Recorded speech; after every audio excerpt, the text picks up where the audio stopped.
దేవునికి స్తోత్రములు, అందరికీ వందనములు. ప్రార్థన చేసుకుందామండి. ప్రార్థన.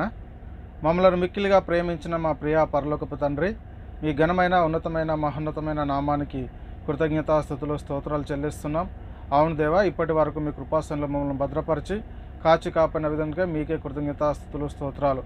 తండ్రి, మీరు మాకు అనుగ్రహించిన పరిశుద్ధ గ్రంథంలో నుంచి దేవా, కొన్ని వాక్యాలు మేము పరిశీలిస్తుండగా మీ ఆత్మ జ్ఞానాన్ని అనుగ్రహించండి. ఆత్మ సంబంధమైన సంగతులతో సరిచూసుకున్నట్టు కృప చూపించండి. తండ్రి, చెప్పబడుతున్న నాకును వింటున్న మీ పిల్లలకును తండ్రి మీ ఆత్మజ్ఞానాన్ని అనుగ్రహించి తండ్రి సత్యాన్ని గ్రహించే కృపాభాగ్యాన్ని అనుగ్రహించండి. తద్వారా తండ్రి మీకు మహిమ తెచ్చే వారంగా ఉండే కృపాభాగ్యాన్ని మాకు అనుగ్రహించండి. ముందున్న సమయం అంతా మీ చేతులకు అప్పచెప్తూ ఈ ప్రార్థన మీ ప్రియకుమారుడు మా ప్రభువును రక్షకుడైన యేసుక్రీస్తు వారి పరిశుద్ధమైన నామంలో ప్రార్థన అడిగి వేడుకుంటున్నాను. పరలోకమందున మా కన్న తండ్రి, ఆమెన్. ప్రభువునందు ప్రియ పరిశుద్ధ దేవుని కుమారులారా, దేవుని కుమార్తెలారా, మీ అందరికీ మన ప్రభును రక్షకుడైన యేసుక్రీస్తు వారి పరిశుద్ధమైన నామంలో వందనములు, శుభములు. మనందరి ఆత్మల కన్నతన్ని అయిన దేవాది దేవునికి మన ప్రభును రక్షకుడైన యేసుక్రీస్తు వారి పరిశుద్ధమైన నామంలో కృతజ్ఞతాస్తుతులు, స్తోత్రములు. సహోదరులారా, ఎలా ఉన్నారు? మీ దిన ప్రార్థన బట్టి, దేవుని కృపను బట్టి నేను కూడా క్షేమము, మరి మీరు కూడా క్షేమంగా ఉండాలని ప్రతిరోజు దేవుని ప్రార్థించబద్దునై ఉన్నాను. అదేవిధంగా ఫేస్బుక్ లైవ్ ద్వారా కానీ, యూట్యూబ్ ఛానల్ ద్వారా కానీ వీక్షిస్తున్న నా ఆత్మీయ సహోదరులందరికీ మళ్ళొకసారి యేసుక్రీస్తు నామంలో హృదయపూర్వక వందనములు. తండ్రి అయిన దేవునికి కృతజ్ఞతాస్తుతులు, స్తోత్రములు. అయితే ప్రియులారా, మనము ప్రతి శుక్రవారము మరి డిప్లొమా థియాలజీ క్లాసులు నేర్చుకుంటున్నాము. ఈ డిప్లొమా థియాలజీ క్లాసులో ప్రియులారా, మనం క్రీస్తు రాజ్యం అనే సబ్జెక్టును మనం నేర్చుకుంటున్నాం. ఈ క్రీస్తు రాజ్యం అనే సబ్జెక్టులో ప్రియులారా, ఈరోజు మనము 5వ క్లాసును మనం ప్రారంభించుకుంటున్నాము. పార్ట్ 1గా నేర్చుకుందాము. తర్వాత మళ్ళీ సెకండ్ భాగం వచ్చే వారంలో నేర్చుకుందాం. అయితే ప్రియులారా, ఈ మనం ఫస్ట్ భాగం ఏమిటి అని అంటే, దేవుని రాజ్య పునఃస్థితి స్థాపన గురించి దేవుడు ముందుగానే తెలియజేశాడు అనేటటువంటి అంశాన్ని నేర్చుకొని మనం దేవుని నామాన్ని మహిమపడతాం. ఏంటంటే, దేవుని రాజ్య పునఃస్థితి స్థాపన గురించి దేవుడు ముందుగానే తెలియజేశాడు అనేటటువంటి అంశాన్ని నేర్చుకొని మనం దేవుని నామాన్ని మహిమపరుస్తాం. అయితే ప్రియులారా, ఈ ఒక వచనాన్ని చూసుకుందాం. మూలవాక్యాన్ని చూసుకొని మనం లేఖనానికి వెళ్ళిపోతే, ఆదికాండము 49వ అధ్యాయము 10వ వచనంలో మనం పరిశీలిస్తే ప్రియులారా, షిలోహు వచ్చే వరకు యూదా యొద్ద నుండి దండము తొలగదు, అతని కాళ్ళ మధ్య నుండి రాజదండం తొలగదు, ప్రజలు అతనికి విధులయ్యుందురు. అంటే ప్రియులారా, ఈ ప్రవచనం ఏమిటి, అసలు ఇదేంటి అని ఇక్కడ మనం పరిశీలన చేస్తే, దేవుడు యేసుక్రీస్తు ద్వారా భూమి మీద తన రాజ్యాన్ని పునఃస్థితి స్థాపన జరిగించేటటువంటి రాజ్యాన్ని గురించినటువంటి ప్రవచనం ఇదని మనం మొట్టమొదట గుర్తించగలగాలి. అయితే ప్రియులారా, మనం సంఖ్యాకాండము ఇంకొక వచనాన్ని చూద్దాం. ప్రియులారి, సంఖ్యాకాండము 24వ అధ్యాయము 17వ వచనంలో కూడా, ఆయనను చూచుచున్నాను కానీ ప్రస్తుతంలో ఉన్నట్లు కాదు, ఆయనను చూచుచున్నాను కానీ సమీపంలో ఉన్నట్లు కాదు, నక్షత్రము యాకోబులో ఉదయించును, రాజదండము ఇశ్రాయేలు నుండి లేచును, అది మోయాబు ప్రాంతమును కొట్టును, కలహవీరులందరినీ నాశనం చేయను. అంటే ప్రియుల నక్షత్రము యాకోబు అంటే ప్రియులారు, యాకోబు సంతానం నుండి వచ్చేటటువంటి ఈ వాగ్దానం ఏదైతే ఉందో, దేవుడు ఏదైతే అబ్రహాంకు వాగ్దానం చేశాడో, అదేవిధంగా దావీదుకు వాగ్దానం చేశాడు, దాని గురించి ఇక్కడ చెప్తున్నటువంటి వచనాన్ని మనం ఇక్కడ చూడగలుగుతూ ఉన్నాం ప్రియులారా. అదేవిధంగా ప్రియుల, మరి దేవుడు తన రాజ్యాన్ని పునరుద్ధరణ గురించి ముందే తెలియజేశాడు దావీదుకు. అంటే దేవుడు ముందే తన రాజ్య పునఃస్థితి స్థాపన గురించి వాగ్దానం చేశాడా అంటే చేశాడు. ఎవరికి చేశాడు అంటే దావీదుకు చేశాడు. అదేవిధంగా ముందు అబ్రహాంకు చేశాడు, ఆ తర్వాత దావీదుకు చేశాడని కూడా మనము గుర్తించగలగాలి. ప్రియుల, 2వ సమూయేలు గ్రంథము 2వ సమూయేలు 7వ అధ్యాయం 16వ వచనంలో కూడా, నీ మట్టుకు నీ సంతానమునిది దావీదుతో దేవుడు మరి వాగ్దానం చేస్తూ ఉన్నాడు. నీ మట్టుకు నీ సంతానమును నీ రాజ్యమును నిత్యము స్థిరమగును, నీ సింహాసనము నిత్యము స్థిరపరచబడున నేను. అంటే ప్రియులారా, దేని గురించినటువంటి ఈ ప్రవచనం అని ఇక్కడ మనం మొట్టమొదటి పరిస్థితి, నీ మట్టుకు నీ సంతానము నీ రాజ్యము నిత్యము స్థిరమగునట, నీ సింహాసనము నిత్యము స్థిరపరచబడునని చెప్తున్నటువంటి మాటలు ఇక్కడ మనం చూడగలుగుతా ఉన్నాం ప్రియులారా. అయితే దేవుడు దావీదుకు చేసిన ఈ వాగ్దానం గురించి ఏమని విశ్వసించాడు అనేది కూడా మనం తెలుసుకోవాల్సినటువంటి అవసరం ఉంది. అంటే దేవుడు ఏదైతే దావీదుకు వాగ్దానం చేశాడో, ఈ వాగ్దానం గురించి మరి దావీదు గారు ఏమని విశ్వసించాడు అనేది కూడా మనం మొట్టమొదట గుర్తించాల్సినటువంటి అవసరము ఎంతైనా ఉంది. చూడండి ప్రియులారు, ఇక్కడ మొదటి దినవృత్తాంతములు 17వ అధ్యాయం 11 నుంచి మనం 14 వచనాలు మనం పరిశీలిస్తే, మొదటి దినవృత్తాంతములు 17వ అధ్యాయం 11 నుంచి 14 వచనాలు, నీ జీవిత దినములు తీరి నీ పితరుల యొద్దకు నీవు చేరినప్పుడు నీ కుమారుల వలన కలుగు నీ సంతతిని నేను స్థాపన చేసి అతని రాజ్యమును స్థిరపరిచేదను, అతడు నాకు ఒక మందిరం కట్టించును, అతని సింహాసనము నేను నిత్య స్థాపన చేసేదను, నేను అతనికి తండ్రి అయ్యుందును, అతడు నాకు కుమారుడైండును, నీకంటే ముందుగా ఉన్నవానికి నా కృపను నేను చూపక మానినట్లు అతనికి నేను నా కృపను చూపక మానను, నా మందిరమును నా రాజ్యమందును నేను నిత్యము అతని స్థిరపరచెదను, అతని సింహాసనము ఎన్నటికి స్థిరముగా నుండునని అతనికి తెలియజేయమని చెప్తున్నటువంటి ఈ లేఖనాన్ని కూడా మనము అంటే దేవుడు ఏదైతే దావీదుకు వాగ్దానం చేశాడో ఆ వాగ్దాన సంతానం వచ్చేంత వరకు దేవుడు జరిగిస్తున్నటువంటి ఈ ప్రణాళికను మనం మొట్టమొదట గుర్తుంచుకోవాల్సినటువంటి అవసరము ఎంతైనా ఉంది ప్రియులారా. చాలా జాగ్రత్త.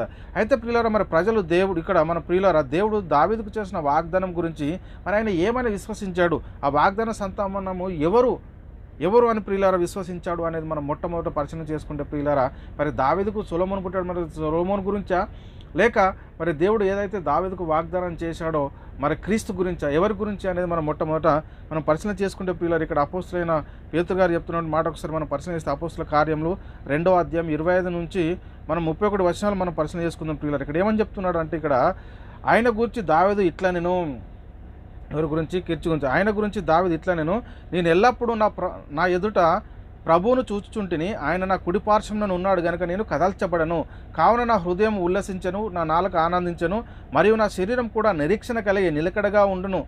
నీవు నా ఆత్మను పాతాళంలో విడిచిపెట్టవు, నీ పరిశుద్ధిని కుళ్ళు పట్టనీయవు, నాకు జీవ మార్గములు తెలిపితివి, నీ దర్శనం అనుగ్రహించి నన్ను ఉల్లాసంతో నింపెదవు. సహోదరులారా, మూల పురుషుడగు దావీదుని గురించి మీతో నేను ధారాళముగా మాట్లాడవచ్చును. ఏమంటే సహోదరులారా, మూల పురుషుడగు దావీదుని గురించి మీతో నేను ధారాళముగా మాట్లాడవచ్చును. అతడు చనిపోయి సమాధి చేయబడెను, అతని సమాధి నేటి వరకు మన మధ్యనున్నది.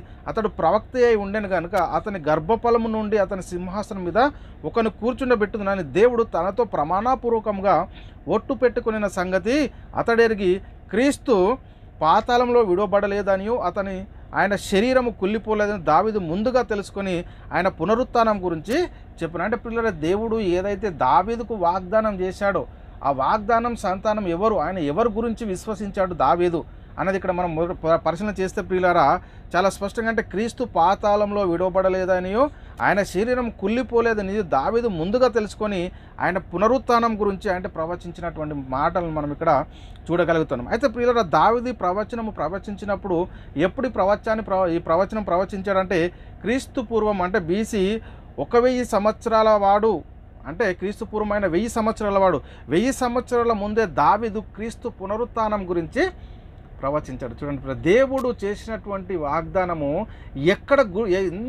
ఎంత ముందుకు గుర్తించగలిగాడు దావీదు అనేది మనం మొట్టమొదట గుర్తించుకోవాల్సిన అవసరం ఎంత. చూడండి పిల్లల, క్రీస్తు పూర్వం 1000 సంవత్సరాల వాడు అప్పుడు ఈ ప్రవచించినప్పుడు అంటే 1000 సంవత్సరాల ముందే దావీదు క్రీస్తు పునరుత్థానం గురించి మరి ప్రవచించినట్టుగా మనం ఇక్కడ చాలా స్పష్టంగా చూడగలుగుతున్నాం. చూడండి, అంటే దేవుడు చేసినటువంటి ఆ వాగ్దానం గురించి దావీదు గారు ఎంత ముందుకు ఆయన ఆలోచించగలిగాడు అనేది మనం మొట్టమొదట గుర్తించుకోవాల్సిన అవసరం ఎంతైనా ఉంది ప్రియులారా. యెహోవా సత్య ప్రమాణము దావీదుతో చేసిన ఆయన మాట తప్పనివాడు, అంటే దేవుడు దావీదుకు సత్య ప్రమాణం చేసినట్టుగా మనం ఇక్కడ చూస్తూ ఉన్నాం ప్రియులారా. ఇక్కడ ఆలోచన చేయండి. కీర్తనల గ్రంథము 132 11 నుంచి 14 వచనాలు.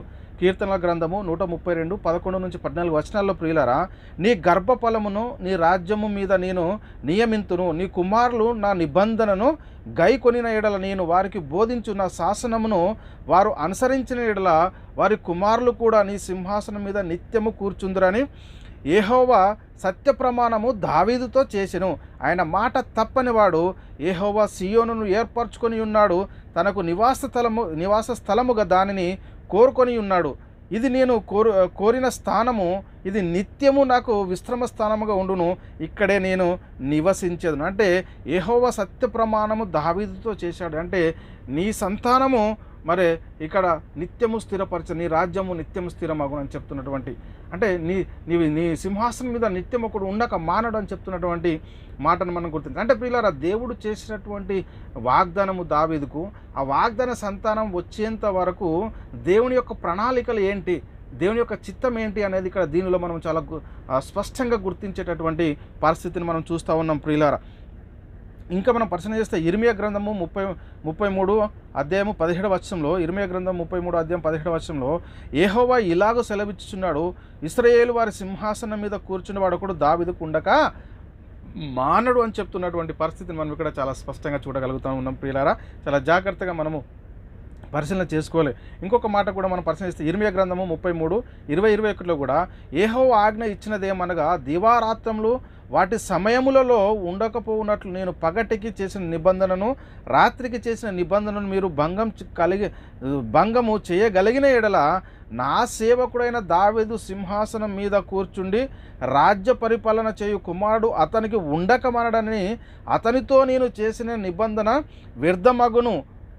మరియు నా పరిచారకులైన లేవీలకు యాజకులతోనూ నేను చేసిన నిబంధన వ్యర్థము. అంటే నా సేవకుడైన దావీదు సింహాసనం మీద కూర్చుండి రాజ్యపాలన చేయు కుమారుడు అతనికి ఉండక మానడాన్ని అతనితో నేను చెప్పిన నిబంధన, అంటే ఉండక మానడు అంటే అతని రాజ్యాన్ని ఏలేటటువంటి ఒకడు అతని సంతానంలో ఉండక మానడు అని చెప్తున్నటువంటి పరిస్థితిని మనం ఇక్కడ చూస్తూ ఉన్నాం. ప్రియులారా, చాలా జాగ్రత్తగా మనం పరిశీలన చేయాలి.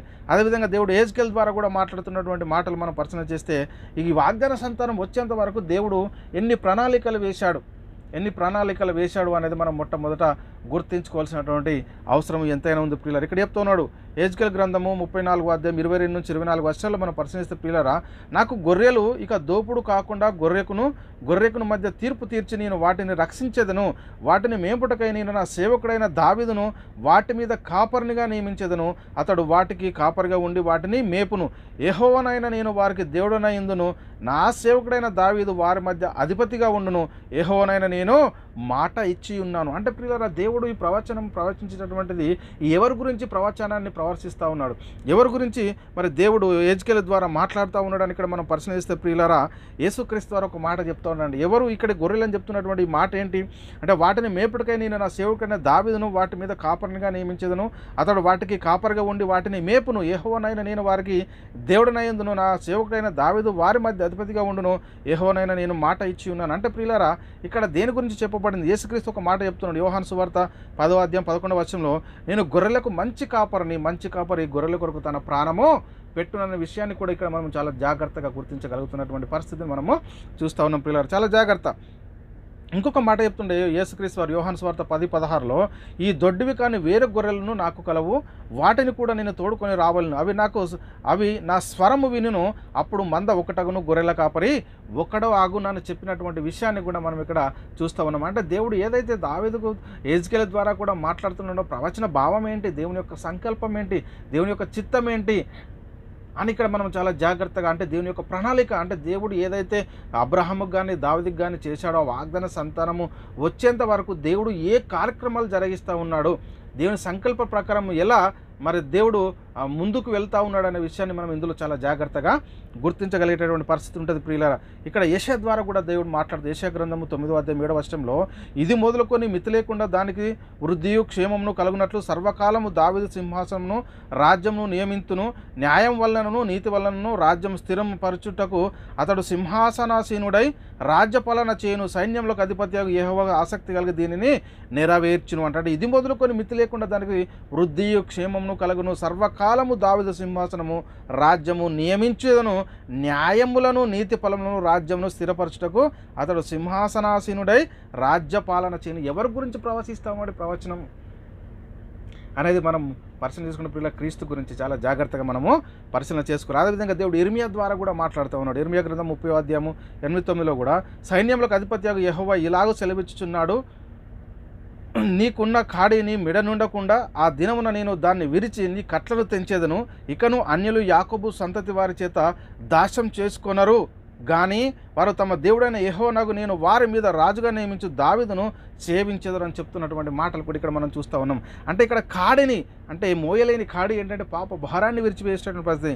మిడనుండకుండా ఆ దినమున నేను దాన్ని విరిచి కట్లను తెంపేదను అని చెప్తున్నటువంటి విషయాన్ని కూడా ఇక్కడ మనం చూడగలుగుతాం. అంటే ప్రియులారా, ఇక్కడ మనం పరిశీలన చేసుకుంటే దేవుడు మరి దావీదుకు చేసినటువంటి వాగ్దాన సంతానం వచ్చేంత వరకు దేవుడు ఏం చేస్తూ ఉన్నాడు, తన కార్యాలు ఎలా జరిగిస్తూ ఉన్నాడు అనేది మనం మొట్టమొదట గుర్తించగలగాలి. దేవుడు దావీదుకు చేసిన వాగ్దానం గురించి ఎవరెవరితో మాట్లాడుతూ ఉన్నాడు ఇంకా అనేది కూడా మనం చాలా క్లారిటీగా దీంట్లో అర్థం చేసుకోగలుగుతాం. యెషయా గ్రంథము 9:6లో కూడా, ఏలయనగా మనకు శిశువు పుట్టెను, మనకు కుమారుడు అనుగ్రహించబడెను, ఆయన భుజం మీద రాజ్యభారం ఉండును. అంటే రాజ్యభారం, అనేక మంది ఆత్మలను ఆయన రక్షించాలి, ఆయన భుజం మీద రాజ్యభారము ఉండేటటువంటి పరిస్థితిని మనం చూస్తూ ఉన్నాం. ప్రియులారా, ఆయన ఆశ్చర్యకరుడు, ఆలోచనకర్త, బలవంతుడైన దేవుడు అని ఇక్కడ చెప్తున్నటువంటి మాటలు కూడా మనము చూడగలుగుతున్నాం. ఇంకా యెహెజ్కేలు గ్రంథం 37:24-25లో కూడా, నా సేవకుడైన దావీదు వారికి రాజవును, వారందరికీ కాపరి ఒకడే ఉండును. వారు నా విధులను అనుసరింతురు, నా కట్టడలను గైకొని ఆచరించుదురు. మీ పితరుల నివసించినట్లు నా సేవకుడైన యాకోబును నేనిచ్చిన దేశంలో వారు నివసింతురు.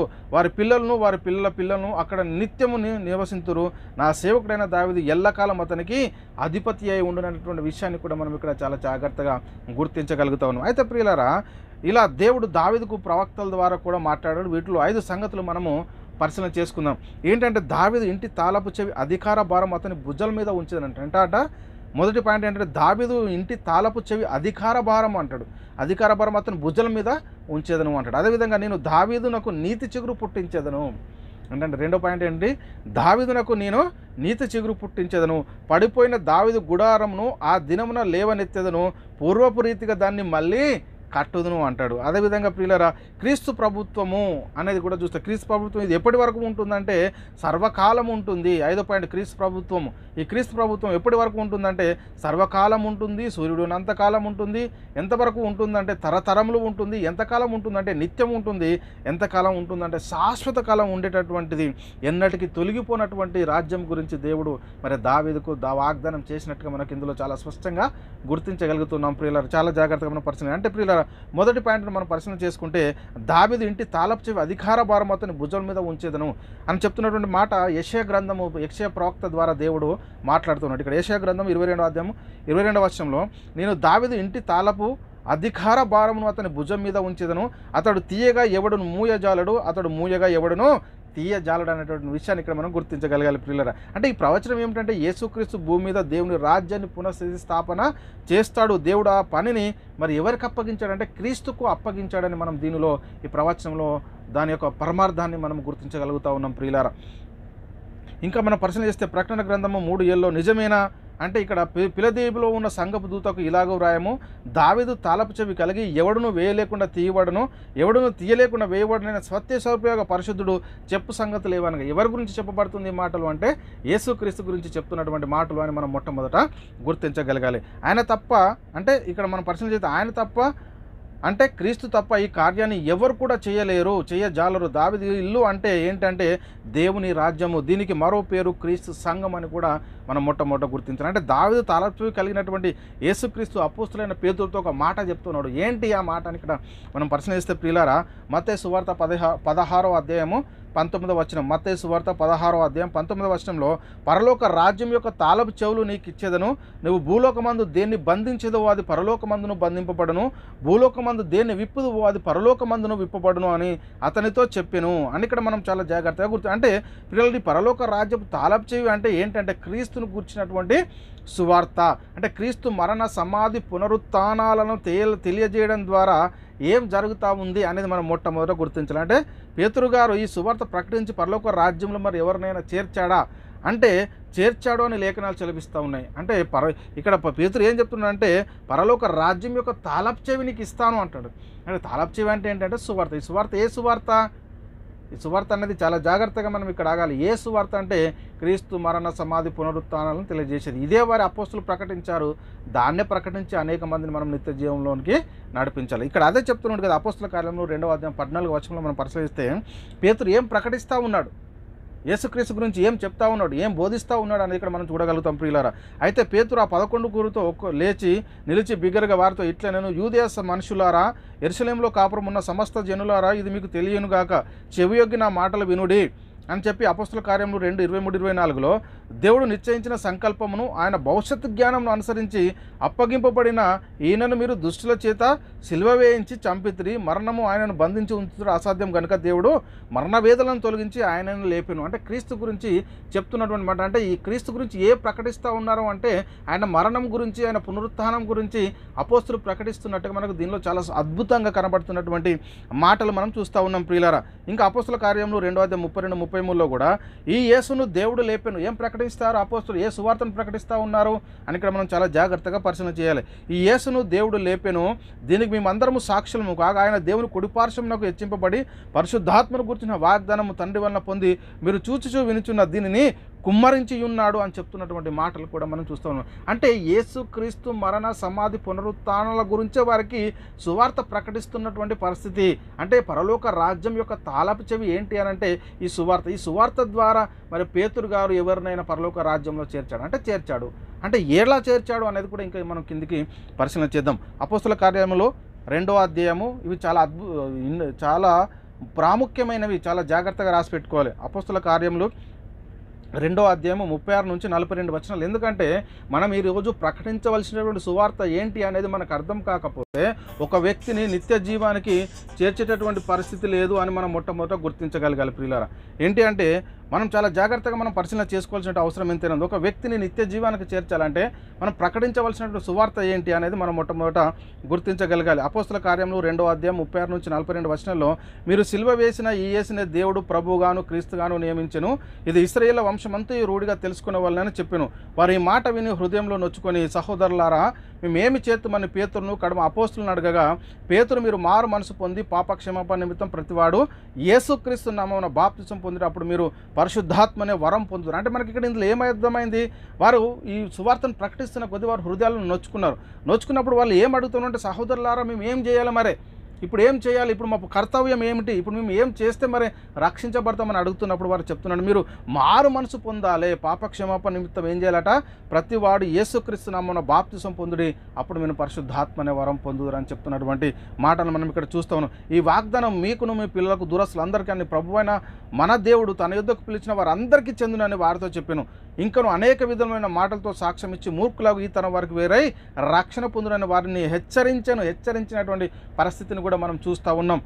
కాబట్టి అతని వాక్యం అంగీకరించిన వారు బాప్తిజం పొందిరి. ఆ దినమంది ఇంచుమించు 3,000 మంది చేర్చబడిరి. వీరు అపోస్తుల బోధ యందును, సహవాసమందును, రొట్టె విరుచుట యందును, ప్రార్థన చేయట యందును ఎడతెగక ఉండరు. అంటే ప్రియులారా, మనం మొట్టమొదట పరిశీలన చేస్తే పరలోక రాజ్యం యొక్క తాళపు చెవి యేసుక్రీస్తు వారు పేతురుకు అనుగ్రహించినప్పుడు వాళ్ళు పొందినటువంటి ఆ పరిచర్య, వాళ్ళు ఏదైతే వాళ్ళ తాళపును కలిగి ఆ సువార్తను ఏదైతే కలిగి ఉన్నారో ఏం ప్రకటిస్తూ ఉన్నారంటే యేసుక్రీస్తు మరణ సమాధి పునరుత్థానాలను ప్రకటించడం ద్వారా ఏం జరుగుతూ ఉందంటే ఒక ఆత్మలో రక్షించబడి 3,000 మంది ఒకే రోజు సంఘంలో చేర్చబడ్డారు. చేర్చబడిన తర్వాత వాళ్ళు ఏం చేసేవారు, మళ్ళీ పాత నిబంధన కానీ ధర్మశాస్త్రం కానీ అటు వెళ్ళారంటే వీరు అపోస్తుల బోధ యందును, సహవాసమందును, రొట్టె విరుచుట యందును, ప్రార్థన చేయటం అంటే ఈరోజు సంఘము కట్టుకోవాల్సింది దేని మీద అంటే క్రీస్తు యేసే ముఖ్యమైన మూలరాయి అయి ఉండగా అపోస్తుల ప్రవక్తలు వేసిన పునాది ఏదైతే ఉందో దానిలో మనము నిలకడగా ఉండాలి, దానినే మనము ప్రకటించే వారమై ఉండాలి. అందుకే ఇక్కడ చాలా స్పష్టంగా చెప్తున్నటువంటి మాట ఇక్కడ మనం చాలా జాగ్రత్త. కాబట్టి అతని వాక్యం అంగీకరించిన వారట బాప్తిసం పొందిరి. ఆ దినమంది ఇంచుమించు 3,000 మంది చేర్చబడ్డారు. అంటే ప్రియులారా, ఏమని ప్రకటించారు ఈ వాగ్దానం అంటే ఇక్కడ మనం పరిశీలన చేస్తే ప్రియులారా ఏమని ప్రకటించారు, ఈ మాట విని వాళ్ళ హృదయంలో నొచ్చుకున్నప్పుడు వారు పేతురుని అడిగారు, మీరు మారు మనసు, పేతురు ఏం చెప్తున్నాడు, మీరు మారు మనసు పొంది పాపక్షమాపణ నిమిత్తం ప్రతివాడు యేసుక్రీస్తు నామమున బాప్తిసం పొందిన. అంటే ప్రియులారా, అపోస్తులు ప్రకటించినటువంటి సువార్త ఏంటంటే క్రీస్తు మరణ సమాధి పునరుత్థానాలను తెలియజేసేటటువంటి సువార్త. ఈ సువార్తలోనే ఒక ఆత్మ నిత్య నరకం నుండి నిత్య జీవానికి ప్రవేశించేటటువంటి పరిస్థితి ఉంటుంది. అదే యేసుక్రీస్తు వారు పేతురుకి ఇచ్చినటువంటి పరలోక రాజ్యం యొక్క తాళపు చెవి. ఆ తాళపు చెవి డోర్ను, ఆ తాళపు చెవితో డోర్ ఓపెన్ చేశాడు.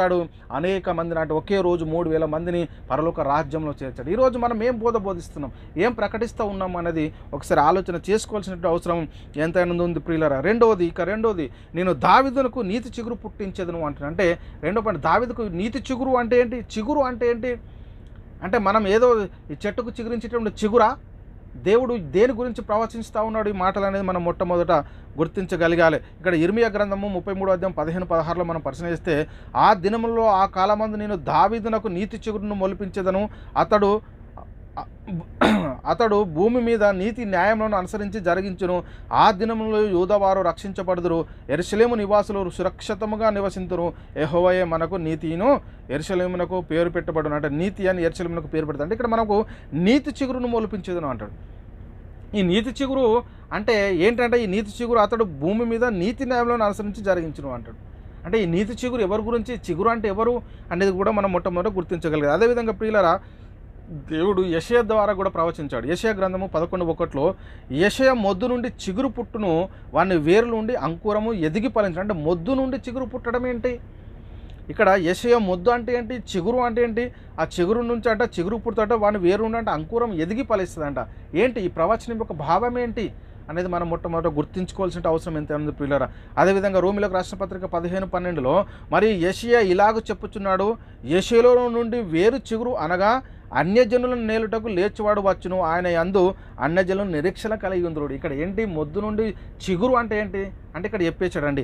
మరియు యెషయా ఇలాగ చెప్పుచున్నాడు, యెషయాలో నుండి వేరు చిగురు అనగా అన్యజనుల నేలుటకు లేచివాడు వచ్చును, ఆయన ముందు అన్యజనుల నిరీక్షణ ఉంచుతారు అని చెప్తున్నటువంటి మాటలు కొనబడుతున్నాయి. ఎవరి గురించి? ఇంకా ఇర్మియా ద్వారా కూడా మాట్లాడుతున్నాడు దేవుడు. ఇర్మియా గ్రంథం 23:5 కూడా యెహోవా ఇలాగూ ఆజ్ఞ ఇచ్చుచున్నాడు, రాబో దినంలో నేను దావీదునకు నీతి చిగురును పుట్టించేదను, అతడు రాజై పరిపాలన చేయును, అతడు వివేకముగా నడుచుకొనుచు కార్యక్రమం జరిగించును, భూమి మీద నీతి న్యాయములను జరిగించును. యెహోవా ఇలాగూ ఆజ్ఞ ఇచ్చిన రాబో దినంలో నేను దావీదునకు నీతి చిగురు పుట్టించేదను అన్నాడు.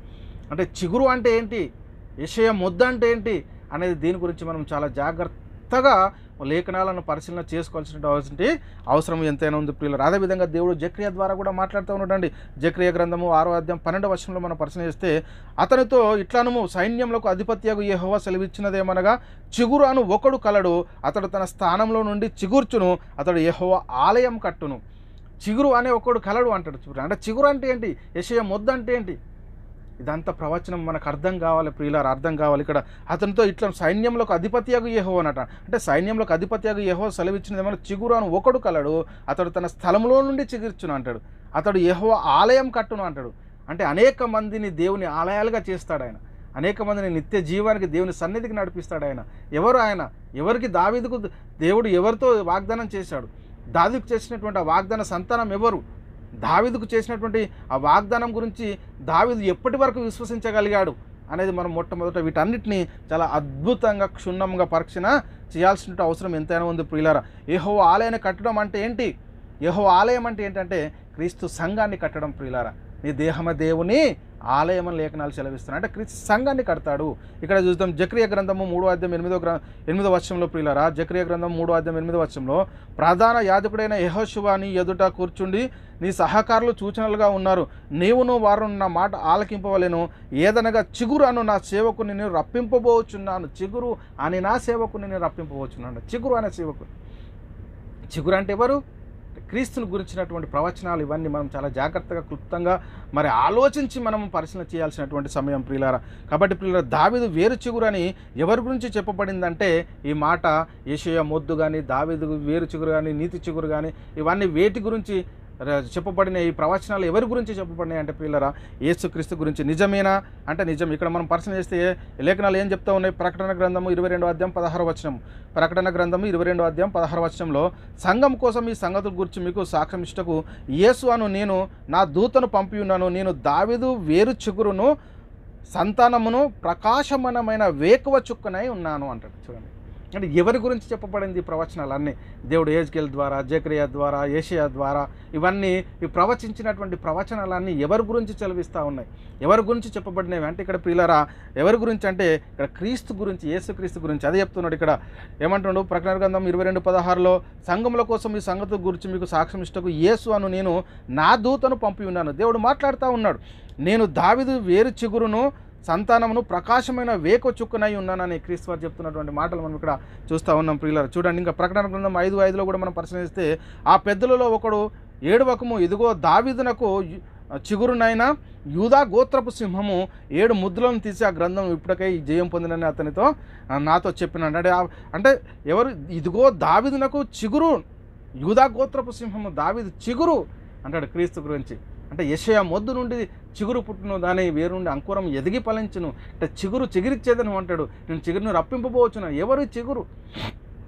దేని గురించి దేవుడు మాట్లాడుతూ ఉన్నాడు అనేది మనం చాలా జాగ్రత్తగా లేఖనాలను మనం పరిశీలన చేయాల్సినటువంటి అవసరం ఎంతైనా ఉంది. ఇకపోతే 3వ పాయింట్, పడిపోయిన దావీదు గుడారంను ఆ దినమున నేను లేవనెత్తెదను, పూర్వపు రీతిగా దానిని కట్టును. అంటే దావీదు గుడారం పడిపోయిందా అంటే ఏంటి? పడిపోవడం అంటే ఏంటి? దావీదు గుడారం అంటే ఏంటి అనేది మనం మొట్టమొదట గుర్తించుకోవాల్సినటువంటి అవసరం ఎంతైనా ఉంది ప్రియులు. ఇక్కడ దేవుడు మాట్లాడుతూ ఉన్నాడు ఆమోసు ద్వారా.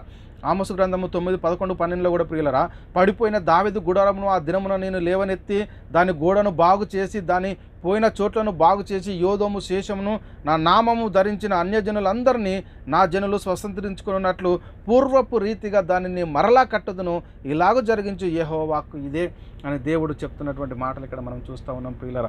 దావీదు గుడారాన్ని మరలా కట్టేదను అని చెప్తున్నటువంటి మాటలు కూడా ఇక్కడ మనము పడిపోయిన దావీదు గుడారంను నేను కడతాను అంటున్నాడు.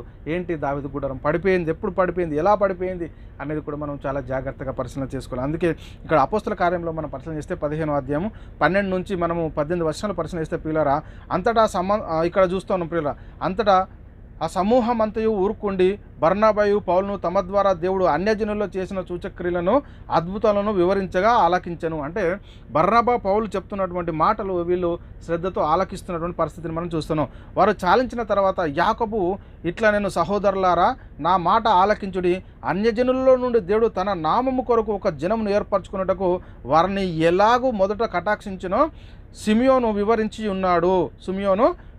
ఉన్నాడు. ఎందుకు ప్రవక్తల వాక్యములు సరిపడి ఉన్నవి అని ఎట్లనగా అనంటే సిమియోను వివరించున్నాడు అని చెప్పి ఇక్కడ ప్రవక్తల వాక్యములు సరిపడి ఉన్నవి ఎట్లనగా అంటే చెప్తున్నాడు, ఆ తర్వాత నేను తిరిగి వచ్చేదను, మనుషులలో కడమవారును నా నామము ఎవరికి పెట్టబడునో ఆ సమస్తమైన అన్యజనులను ప్రభువును వెతుకున్నట్లు పడిపోయిన దావీదు గుడారము తిరిగి కట్టేదను,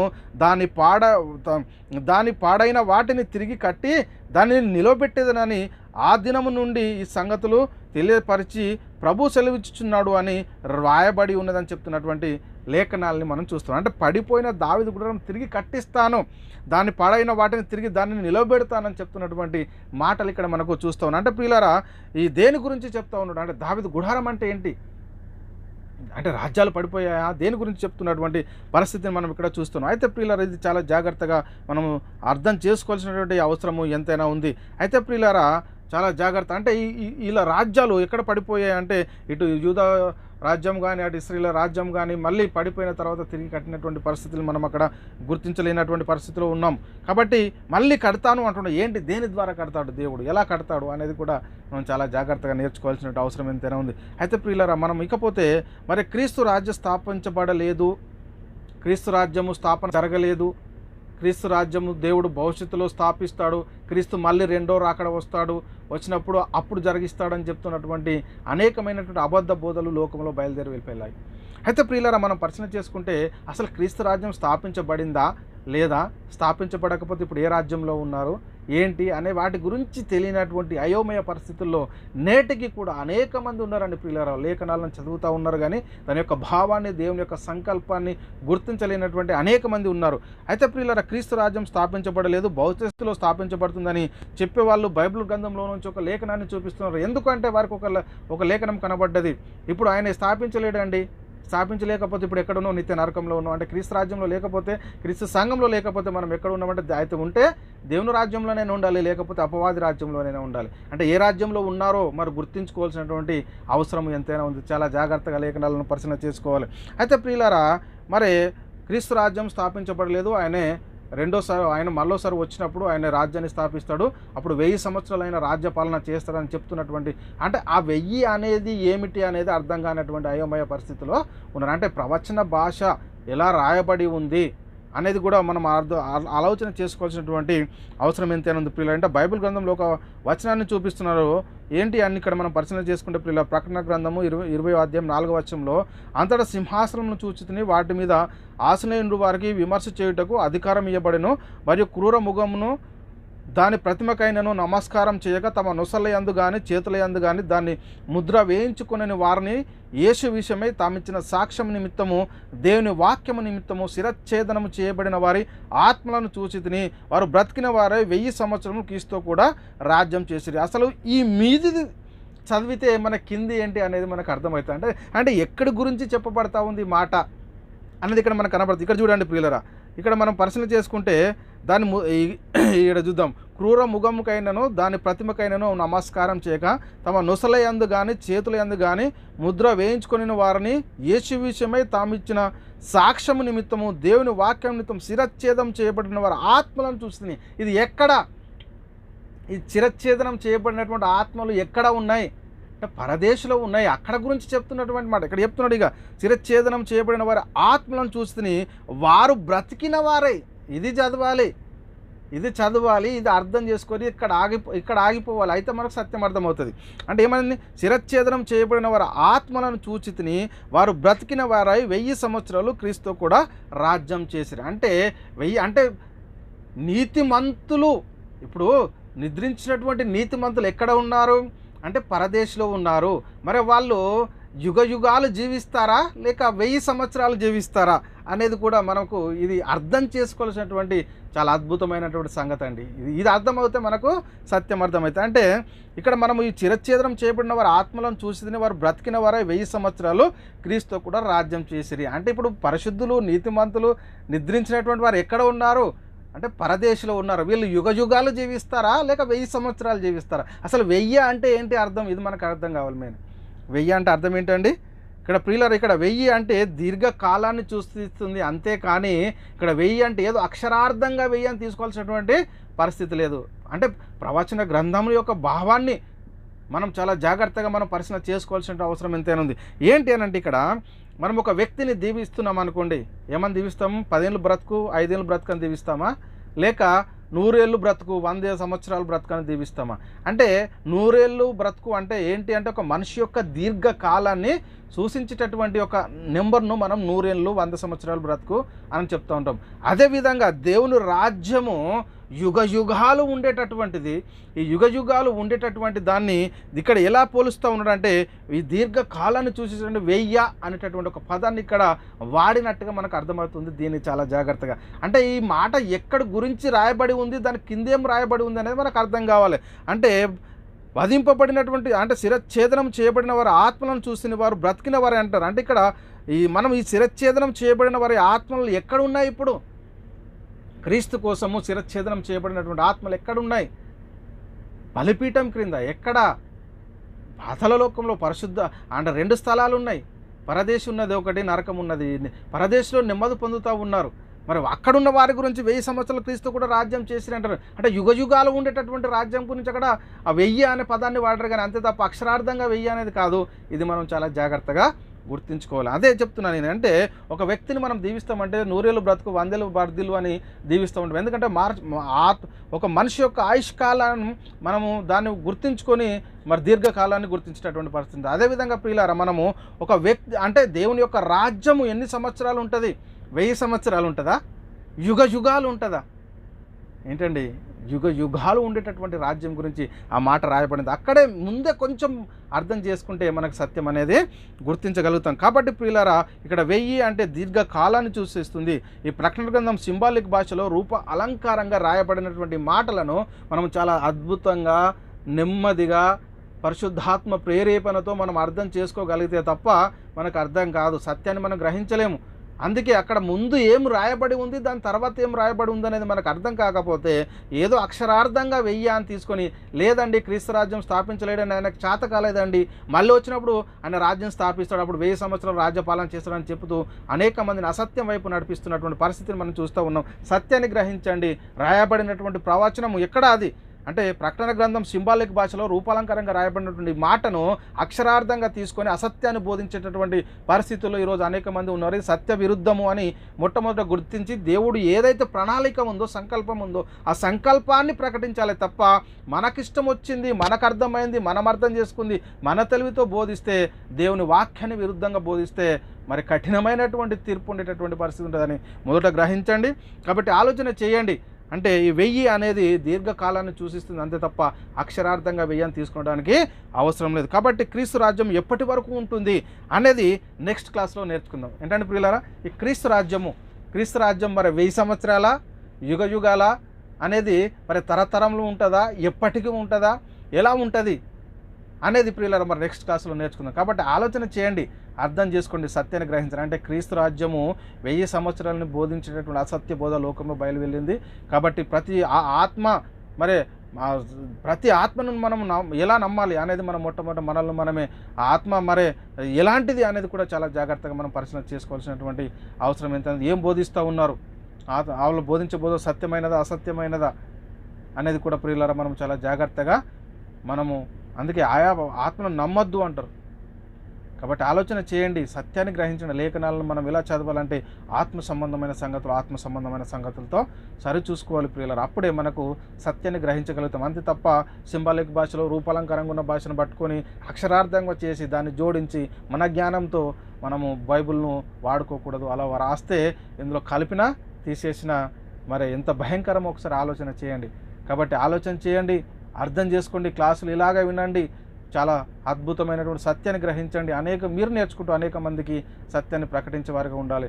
మరి ఇంతటి గొప్ప వాక్యాన్ని దేవుడు అందరికీ అనుగ్రహించినందుకు దేవునికి కృతజ్ఞతాస్తుతులు స్తోత్రాలు చెల్లిస్తున్నాం. చెప్పబడినటువంటి వాక్యము మనందరి హృదయంలో నీరు కట్టి ఫలించును గాక. సహోదరులారా, మేము ప్రకటిస్తున్న ప్రతి ఒక్క ప్రసంగము యూట్యూబ్ ఛానల్లో అప్లోడ్ చేయబడుతుంది. యూట్యూబ్ ఛానల్లో బైబిల్ విజ్డమ్ అకాడమీ బెహరన్ అని మీరు టైప్ చేసినట్టయితే మరి మేము మాట్లాడిన ప్రతి ప్రసంగం మీరు వినవచ్చు. అదేవిధంగా మా రెండో ఛానల్ కూడా BW అకాడమీ అని ఛానల్లో కూడా మేము మాట్లాడిన ప్రతి ప్రసంగాలు ఉంటాయి, వాటిని కూడా వినండి, అనేక మందికి షేర్ చేయండి. మరి మీరు కూడా మా పరిచయలో పాలి భాగస్తులు కాగలరంటే మీరు చేయవలసిందల్లా ఒకటే, మీ అనుదిన ప్రార్థనలో దేవుని సన్నిధిలో మా పరిచర్య నిమిత్తం మీరు జ్ఞాపకం చేసుకోవడం ద్వారా మీరు కూడా మా పరిచర్యలో పాలి భాగస్తులు కాగలరు. దేవుడు మిమ్మల్ని దీవించి ఆశీర్వదించును గాక. ఆమేన్. అందరికీ వందనములు, దేవునికి స్తోత్రములు.